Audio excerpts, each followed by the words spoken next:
আমরা দেখছি যে এই যে সরকার পরিচালনা করছেন বর্তমান যে দল, তাদের নেতা মন্ত্রীরা যে দৃষ্টিভঙ্গি, তাদের নেতা মন্ত্রীরা যে ভাবনা চিন্তা, সেই ভাবনা চিন্তার ভিত্তিতে সমগ্র আমাদের বিশেষত এই উপত্যকার জনগণের মধ্যে বিভেদ সৃষ্টি, বৈষম্য সৃষ্টি এবং একটা নিরাপত্তাহীনতার পরিস্থিতি জাগিয়ে তোলা হচ্ছে। অত্যন্ত অন্যায়ভাবে এই নাম পরিবর্তন করে মানুষকে বিভ্রান্ত করে।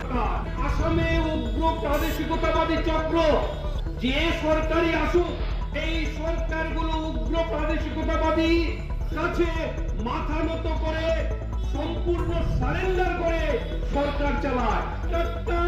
নিজেই উগ্র প্রাদেশিকতাবাদী হয়ে আছে, তার সঙ্গে যুক্ত হয়েছে সাম্প্রদায়িকতা। চূড়ান্ত সাম্প্রদায়িক জেলার নাম পরিবর্তন করা হয়েছে, তার বিরুদ্ধে আন্দোলন। বন্ধুগণ, বিষয়টা এত সিম্পল নয়। বিষয়টা আমাদের মাননীয় মুখ্যমন্ত্রী মহাশয়ের নেতৃত্বে যে আসাম সরকার চলছে, সেই আসাম সরকার একদিন ক্যাবিনেট মিটিং করে এই নাম পরিবর্তন করে দিলেন। নাম পরিবর্তনের মতো এত স্পর্শকাতর একটা বিষয় জনগণের মতামতকে তোয়াক্কা করলেন না, পরোয়া করলেন না।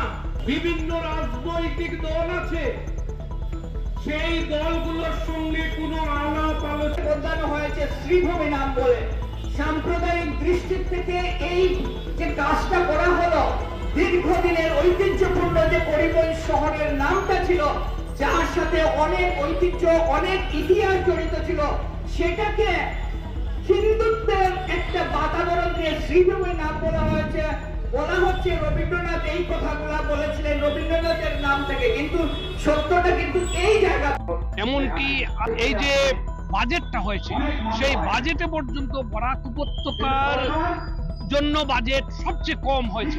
ডিলিমিটেশন করে এখান থেকে 2টা কনস্টিটিউয়েন্সি ব্রহ্মপুত্র উপত্যকাতে চলে গেছে। এই এনআরসি করে বরাক উপত্যকাতে যা অসুবিধার সম্মুখীন হয়েছে, সেই করিমগঞ্জের নাম পরিবর্তন করেও এই যে ডকুমেন্ট নিয়ে ভবিষ্যতে বিরাট সমস্যাতে